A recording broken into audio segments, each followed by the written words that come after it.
పని కల్పించాలి. పేదవాళ్ళు అడిగిన 100 రోజులకే గ్రామ పెద్దలు పని కల్పించాలి. అడిగిన 15 రోజుల్లోనే పని కల్పించాలి. పని చేసిన 15 రోజుల్లో పేమెంట్ కూడా పడాలి అన్నది చట్టం. ఈ చట్టం చేసింది కాంగ్రెస్ పార్టీ. దీనికి మహాత్మా గాంధీ గ్రామీణ ఉపాధి హామీ చట్టం అని అంటారు. మీరు కరువు పని అని కూడా అంటారు. ఈ పని వల్ల గ్రామాలలో గ్రామ సభలు పెట్టి ఆ గ్రామాలకు ఏ పనులు కావాలో నిర్ణయించేవారు. ఆ గ్రామానికి రోడ్లు కావాలా, బావిలు కావాలా, లేక పూడికలు తీయాలా, ఈ గ్రామంలో ఏ పని చేస్తే గ్రామానికి మేలు జరుగుతుంది అని ఆలోచన చేసి గ్రామ పెద్దలు గ్రామ సభలలో నిర్ణయించే వాళ్ళు ఆ పనిని గ్రామస్తులతో ఈ ఉపాధి హామీ పనితో జోడించి చేపించేవాళ్ళు. అంటే ఒకవైపు గ్రామస్తులకి అంటే పేదవాళ్ళకి పని కల్పిస్తూనే ఆ గ్రామాలలో కావాల్సిన అభివృద్ధి కూడా జరిగేది ఈ ఉపాధి హామీ పని వల్ల. కానీ ఇప్పుడు బీజేపీ పార్టీ అధికారంలో ఉంది. 12 సంవత్సరాలుగా బీజేపీ పార్టీ అధికారంలో ఉంది. ఇప్పుడేమో బీజేపీ పార్టీ ఈ చట్టాన్ని తీసేసింది. ఇంకా కొత్త చట్టాన్ని తీసుకొస్తారట. దీని పేరు విబిగ్రామ్. అసలు కాంగ్రెస్ పార్టీ తెచ్చిన ఈ చట్టంలో పేదవాళ్ళకి ఆసరాగా నిలబడిన ఈ చట్టంలో అసలు ఎక్కడే గాని అవకతవకలు జరగకుండా కాంగ్రెస్ పార్టీ అధికారంలో ఉన్నంత కాలం బ్రహ్మాండంగా నడిచింది. మరి ముఖ్యంగా రాజశేఖర రెడ్డి గారు ముఖ్యమంత్రిగా ఉన్న రోజుల్లో అయితే ఉపాధి హామీ పనికి ఆటో ఛార్జీలు కూడా ఇచ్చేవారు. మజ్జిగ మంచినీళ్ళు ఇచ్చేవాళ్ళు. పక్కన గ్రామంలో ఒక అమ్మ మీ నానున్నప్పుడు రస్నా కూడా ఇచ్చారు అని చెప్పింది. అలా టెంట్లు వేసేవారు. గర్భిణీ స్త్రీలకైతేనేమి ముసలోళ్ళకైతేనేమి కొంచెం సేద తీర్చుకోవడానికి అనుమతి కూడా ఇచ్చేవారు. అలా గ్రామస్తుల మేలు కోసం ఆలోచన చేశారు. మెడికల్ క్యాంపులు కూడా పెట్టేవాళ్ళు. ఇలా 1 కాదు 2 కాదు ఎన్నో రకాలుగా మేలు చేయటానికి పేదవాళ్ళ గురించి ఆలోచన చేసి కనికరం కలిగి నడిపిన పథకము ఈ ఉపాధి హామీ పని. కానీ ఇప్పుడు బీజేపీ అధికారంలో ఉంది. ఈ పథకం వల్ల బీజేపీకి ఏ లాభము లేదు. ఎందుకంటే ఈ పథకంలో చేసిన డబ్బులన్నీ పేదవాళ్లకు పోతాయి, కాంట్రాక్టర్లకు పోవు. బీజేపీ ప్లాన్ ఏమిటంటే కాంట్రాక్టర్లను ఇన్వాల్వ్ చేసి ఈ డబ్బులన్నీ మిగిలించుకుంటే దీంతో ఏదైనా కాంట్రాక్టర్కి కాంట్రాక్ట్ పనిస్తే ఆ కాంట్రాక్టర్ వల్ల వాళ్ళ బినామీలకు ఇచ్చుకుంటే అది మళ్ళీ రూట్ బ్యాక్ అయి కమిషన్ల కింద బీజేపీ పార్టీకి వస్తుంది అన్నదే వీళ్ళ స్కీమ్. మొత్తానికే ఉపాధి హామీ పనికి గుండు సున్నా పెట్టాలని చూస్తున్నారు. పైగా ఈ చట్టం మారుస్తున్నారు. మారుస్తూ కూడా మళ్ళీ వీళ్ళు చెప్తున్న మాట ఏమిటంటే కాంగ్రెస్ పార్టీ 100 రోజులు పనిచ్చింది, మేము 125 రోజులు పనిస్తాము అని చెప్తున్నారు. ఇది పచ్చి అబద్ధం. కాంగ్రెస్ పార్టీ 100 రోజులు పనిచ్చినా కూడా చిత్తశుద్ధితో ఇచ్చింది. వీళ్ళు చెప్తున్న ఈ 125 రోజులు మాట అన్నది పచ్చి బూటకం. ఎందుకంటే పోయిన సంవత్సరంలోనే చంద్రబాబు గారు ముఖ్యమంత్రిగా ఉన్నప్పుడే ఈ పోయిన సంవత్సరంలోనే సగటున పని ఇచ్చింది ఏ గ్రామంలో తీసుకున్నా కేవలం 52 రోజులు మాత్రమే. అంటే ఏ గ్రామంలోనూ కనీసం 100 రోజులు పని కూడా ఇవ్వలేదు. సగటున 52 రోజులు పని ఇచ్చిన వాళ్ళు లేదు మేము 125 రోజులు పని ఇస్తాము అని చెప్తుంటే నమ్మడానికి ప్రజలు వెర్రివారా? ఆలోచన చేసుకోండి. 100 రోజులు ఇవ్వాలి అని చట్టం చెప్తుంది. 100 రోజులు ఎక్కడా ఇవ్వలేదు. ఇచ్చిందేమో 52 రోజులే. కనీసం 100 రోజులు కూడా ఇచ్చే చిత్తశుద్ధి లేని వాళ్ళు 125 రోజులు మేము పని ఇస్తాము అని చెప్తుంటే నమ్మడానికి ప్రజలు గొర్రెలు కాదు. మీ అందరూ కూడా ఆలోచన చేయండి. 125 రోజులు పని ఇస్తాము అని చెప్తున్న బీజేపీ మాట పచ్చి అబద్ధము, పచ్చి బూటకము, పచ్చి మోసం. మిమ్మల్ని మభ్యపెట్టే ప్రయత్నం చేస్తున్నారు. నిజంగానే వీళ్లకు చిత్తశుద్ధి ఉంటే కనీసం 100 రోజులైనా ఇచ్చేవాళ్ళు. నిజంగానే వీళ్లకు చిత్తశుద్ధి ఉంటే పోయిన సంవత్సరము 18.5 లక్షల జాబ్ కార్డులు ఎందుకు తొలగిస్తారు? ఒకటేసారి 18.5 లక్షల మంది జాబ్ కార్డులు తొలగించారు. అంటే కనీసం జాబ్ కార్డుకి 2 నేసుకున్న 36 లక్షల మందికి ఉపాధి హామీ పని ఇక చేసుకోరాదు. ఎందుకంటే వాళ్ళ జాబ్ కార్డులు తీసేశారు కాబట్టి. ఇది అన్యాయం కాదా అని అడుగుతుంది కాంగ్రెస్ పార్టీ. నిజం చెప్పాలంటే కూటమి సర్కార్కైనా బీజేపీకైనా ఈ ఉపాధి హామీ పనిని నడిపే చిత్తశుద్ధి ముమ్మాటికి లేదు. వీళ్ళకు నిజంగానే చిత్తశుద్ధి ఉండుంటే ఉపాధి హామీ పనికి అయ్యే డబ్బులని ఎందుకు కట్ చేస్తారు? కాంగ్రెస్ పార్టీ ఉపాధి హామీ నడిపినప్పుడు 100% కాంగ్రెస్ పార్టీ కేంద్ర ప్రభుత్వమే పెట్టేది. కేవలం పనిముట్లకు మాత్రమే రాష్ట్ర ప్రభుత్వాలు పెట్టుకునేవి. కానీ ఇప్పుడు బీజేపీ తెచ్చే ఈ కొత్త చట్టంలో 60% మాత్రమే కేంద్రం ఇస్తదట, 40% కూర్చోమ్మా 40% రాష్ట్రాలు పెట్టుకోవాలట. కేవలం 60% మాత్రమే కేంద్ర ప్రభుత్వం ఇస్తదట. 40% రాష్ట్ర ప్రభుత్వం పెట్టుకోవాలట. వీళ్ళకి నిజంగానే ఉపాధి హామీ పని నడిపేంత చిత్తశుద్ధి ఉంటే డబ్బులు ఎందుకు తగ్గిస్తారు? ఒకసారి ఆలోచన చేయండి. నిజంగా 40% ఖర్చు పెట్టుకునేంత స్తోమత ఆంధ్ర రాష్ట్రానికి ఉందా లేదా? ముమ్మాటికి లేదు. ఇప్పటికే జగన్మోహన్ రెడ్డి గారి పుణ్యమా అని, చంద్రబాబు గారి పుణ్యమా అని మన రాష్ట్రం మీద ఇప్పటికే 12 లక్షల కోట్ల అప్పుల కుప్ప ఉంది. మన రాష్ట్ర ప్రభుత్వానికి కనీసం ప్రభుత్వ ఉద్యోగస్తులు జీతాలు ఇవ్వడానికి కూడా డబ్బులు లేవు. ప్రతి నెల అప్పులు చేయాల్సిందే, మళ్ళీ వాడి వడ్డీలు కట్టాల్సిందే. ఇదంతా ప్రభుత్వ ఖజానా మీద భారం పడుతూనే ఉంది. కనీసం దీనికి కూడా డబ్బులు లేని మన రాష్ట్ర ప్రభుత్వానికి ఇప్పుడు ఉపాధి హామీ పనికి కావాల్సిన 40% నిధులు కూడా రాష్ట్ర ప్రభుత్వమే పెట్టుకోవాలి అంటే ఎక్కడి నుంచి పెట్టుకుంటుంది? నిజంగానే వీళ్ళకు చిత్తశుద్ధి ఉంటే ఈ డబ్బులు ఎందుకు తగ్గిస్తారు? రాష్ట్రాల మీద ఎందుకు భారం వేస్తారు? ముమ్మాటికి వీళ్ళ చిత్తశుద్ధి లేదు. ఏమి చేయాలనుకుంటున్నారంటే మొత్తానికే ఉపాధి హామీ పని ఎట్లాగో మన రాష్ట్ర ప్రభుత్వం దగ్గర డబ్బులు లేవు, 40% ఇచ్చే స్తోమత మనకు లేదు. చంద్రబాబు గారు 40% ఖర్చు పెట్టాలి కాబట్టి ఎలాగో మేము పెట్టలేము కాబట్టి ఆయన 40% పనులు చేయించడు. ఈయన 40% పనులు చేయించకపోతే కేంద్రం పెట్టాల్సిన 60% కూడా పెట్టాల్సిన అవసరం కూడా రాదు. అంటే మొత్తానికి ఉపాధి హామీ పనికి గుండు సున్నా చుడుతున్నారన్నమాట.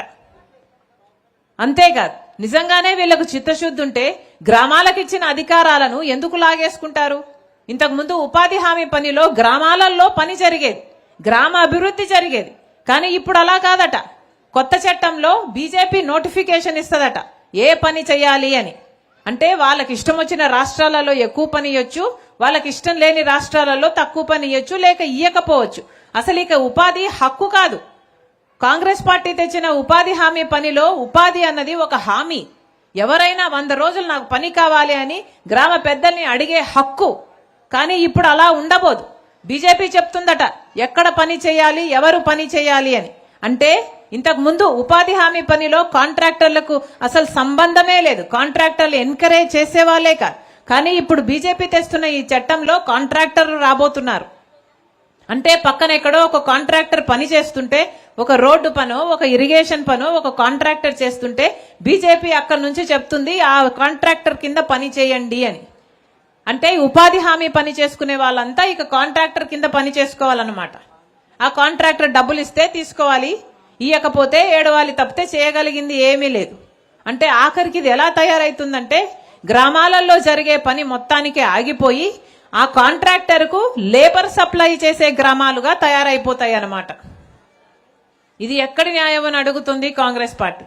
అందుకే కాంగ్రెస్ పార్టీ తెచ్చిన ఈ అద్భుతమైన పథకానికి ఇలా తూట్లు పొడుస్తున్నారు, నీరు గారుస్తున్నారు. కాబట్టే ఈరోజు కాంగ్రెస్ పార్టీ ఉపాధి హామీ పరిరక్షణ యాత్రలో భాగంగా మేము ఉపాధి హామీ పరిరక్షించాలని చెప్పి ఈ రోజు వరకు మీ మధ్యలో కూడా కొట్లాడుతున్నాం.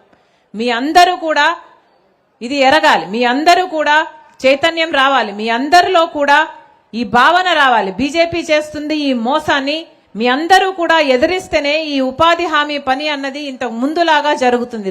రాహుల్ గాంధీ గారు చాలా స్పష్టంగా చెప్పడం జరిగింది.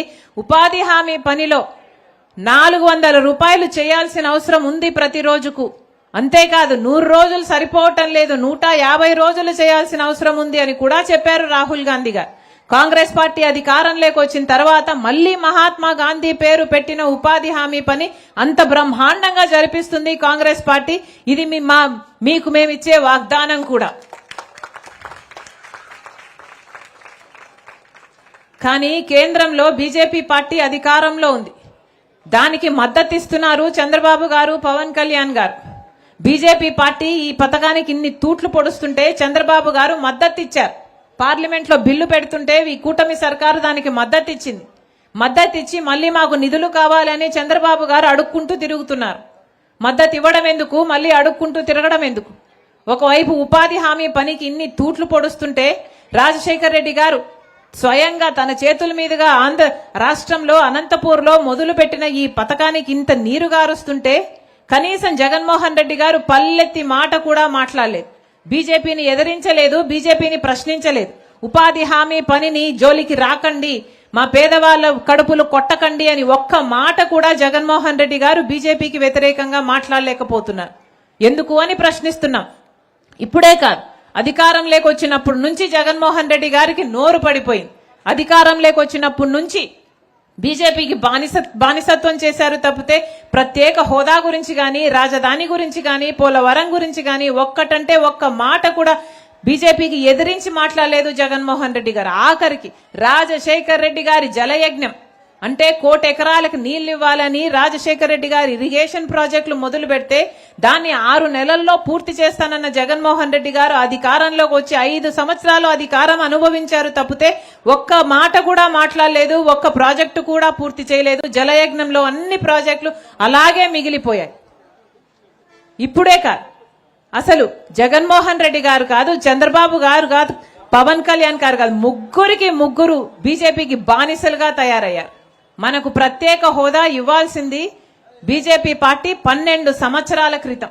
మనకు ప్రత్యేక హోదా వస్తే ట్యాక్స్ ఫ్రీ అవుతుంది కాబట్టి లక్షల కొద్ది పరిశ్రమలు వస్తాయి. లక్షల కొద్ది పరిశ్రమలు వస్తే మన బిడ్డలకు ఉద్యోగాలు వస్తాయి, మన రాష్ట్రం అభివృద్ధి చెందుతుంది. కానీ ఒక్కరైనా బీజేపీని ఎదిరించి మాట్లాడుతున్నారా? మాకు ప్రత్యేక హోదా కావాలి అని చంద్రబాబు అడుగుతున్నాడా? పవన్ కళ్యాణ్ అడుగుతున్నారా? జగన్మోహన్ రెడ్డి గారు అడుగుతున్నారా? మాకు పోలవరం ప్రాజెక్ట్ ఇంతవరకు ఎందుకు చేయలేదని చంద్రబాబు గారు అడుగుతున్నారా? పవన్ కళ్యాణ్ గారు అడుగుతున్నారా? జగన్మోహన్ రెడ్డి గారు అడుగుతున్నారా? ఇంతవరకు మనకు కనీసం రాజధాని కూడా లేదు అంటే ఎంత దురదృష్టకరం. అసలు మన దేశంలో ఒక ఆంధ్ర రాష్ట్రానికి తప్పితే ఏ రాష్ట్రానికైనా రాజధాని లేకుండా ఉందా? అందరికీ అన్ని రాజధానులు ఉన్నాయి. బెంగళూరు ఉంది, చెన్నై ఉంది, ముంబై ఉంది. మనకేముంది? చేతిలో చిప్పు ఉంది. కనీసం మనకు రాజధాని లేకపోతే మన బిడ్డలు ఎక్కడికి వెళ్ళాలి ఉద్యోగాల కోసం? మన బిడ్డలు ఏం చేసుకోవాలి? డిగ్రీలు పీజీలు చదివిన బిడ్డలంతా రోడ్ల మీద తిరుగుతున్నారు, లేకపోతే ఆటో డ్రైవర్లుగా గిగ్ వర్కర్లుగా పనిచేస్తున్నారు. ఎంత దురదృష్టకరం. ఎవరు మాట్లాడుతున్నారు? ఇప్పుడు కూడా బీజేపీ డబ్బులు ఇస్తున్నది మన రాజధానికి, నిధులు ఇవ్వటం లేదు, అప్పులు ఇస్తుంది. ఎవరు ఎదిరించి ప్రశ్నిస్తున్నారు? చంద్రబాబు గారు అడుగుతున్నారా? జగన్మోహన్ రెడ్డి గారు అడుగుతున్నారా? ఒక్కరు కూడా మాట్లాడటం లేదు. అంటే బీజేపీని ఎదిరించి మాట్లాడే దమ్ము చంద్రబాబు గారికి లేదు, పవన్ కళ్యాణ్ గారికి లేదు, జగన్మోహన్ రెడ్డి గారికి అంతకంటే లేదు. ఈరోజు బీజేపీని ఎదిరించే సత్తా ఉన్న ఏకైక పార్టీ ఒక్క కాంగ్రెస్ పార్టీ మాత్రమే. మిగతా వాళ్ళంతా స్వార్థ రాజకీయాలు చేసుకుంటుంటే, మిగతా వాళ్ళంతా స్వప్రయోజనాల కోసం రాజకీయాలు చేసుకుంటుంటే, కనీసం ప్రశ్నించకపోతే ఇప్పుడు నిలబడి ప్రశ్నిస్తున్న ఏకైక పార్టీ కాంగ్రెస్ పార్టీ మాత్రమే. ఈ కాంగ్రెస్ పార్టీకి మీరు ఓట్లేస్తేనే రాజశేఖర్ రెడ్డి గారు ముఖ్యమంత్రి అయ్యారు. ఈ కాంగ్రెస్ పార్టీ ఈ హస్తం గుర్తు మీద మీరు ఓటేస్తేనే రాజశేఖర్ రెడ్డి గారు ముఖ్యమంత్రి అయ్యారు. ఈ హస్తం గుర్తు మీద మీరు ఓటేస్తేనే రాజశేఖర్ రెడ్డి గారు ఆరోగ్యశ్రీ పథకం చేయగలిగారు. ఈ హస్తం గుర్తు మీద మీరు ఓటేస్తేనే రాజశేఖర్ రెడ్డి గారు ఫీజు రీఎంబర్స్మెంట్ చేయగలిగారు, 108 చేయగలిగారు, రుణమాఫీ చేయగలిగారు, లక్షల కొద్ది ఇందిరమ్మ ఇల్లులు చేయగలిగారు. ఇలా ఎన్నో పథకాలు రాజశేఖర్ రెడ్డి గారు చేయగలిగారు అంటే దానికి కారణం ఈ హస్తం గుర్తు మీద మీరు ఓటేశారు కాబట్టి. మళ్ళీ చెప్తున్నాం, ఉన్న అన్ని పెద్ద పార్టీలు స్వార్థ రాజకీయాలు చూసుకుంటున్నాయి. ఒక్క కాంగ్రెస్ పార్టీ మాత్రమే ప్రజల పక్షాన నిలబడింది అన్నదానికి రుజువు ఈ రోజు కాంగ్రెస్ పార్టీ చేస్తున్న మన్రేగా పథకానికి, ఉపాధి హామీ పనికి చేస్తున్న ఈ పోరాటం. మళ్ళీ చెప్తున్నాం, ఇప్పుడే కాదు ప్రతి పోరాటంలో కాంగ్రెస్ పార్టీ ప్రజలకు అండగా నిలబడుతుంది. ఈ ఉపాధి హామీ పని ఒక్కటే కాదు, మన రాష్ట్రంలో చాలా సమస్యలు ఉన్నాయి.